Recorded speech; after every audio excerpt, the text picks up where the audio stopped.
Κλείσε τα μάτια και μπες στη μυστική βιβλιοθήκη όπου κάθε ιστορία έχει κάτι να σου ψιθυρίσει. Ο Ευγένιος ψάχνει την ευτυχία.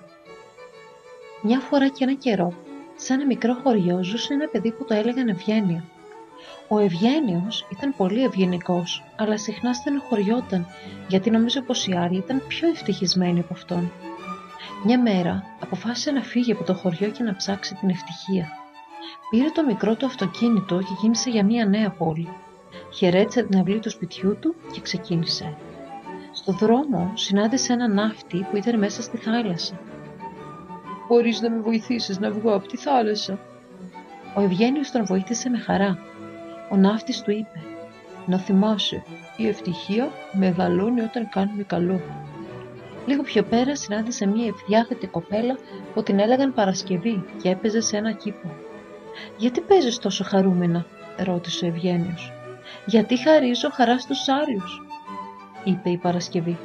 «Και αυτό με κάνει ευτυχισμένη». Ο Ευγένιος συνέχισε το δρόμο του και βοηθούσε όποιον έβρισκε. Έναν υδραυλικό που χάλασε το αυτοκίνητό του, ένα παιδί που έψαχνε το χαμένο του αυγό, ένα ταύρο που έχασε τα κέρατά του και ένα ταξιδευτή που ήθελε λίγο νερό. Το βράδυ γύρισε στην αυλή του σπιτιού του και ξαφνικά κατάλαβε κάτι σημαντικό.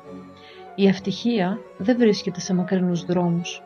Η ευτυχία έρχεται όταν είμαστε ευγενικοί, βοηθάμε και λέμε ένα ζεστό ευχαριστώ. Και έτσι ο Ευγένιος έγινε πραγματικά ευτυχισμένος. Αν σου άρεσε, κάνε ένα like και μία εγγραφή στο κανάλι μου.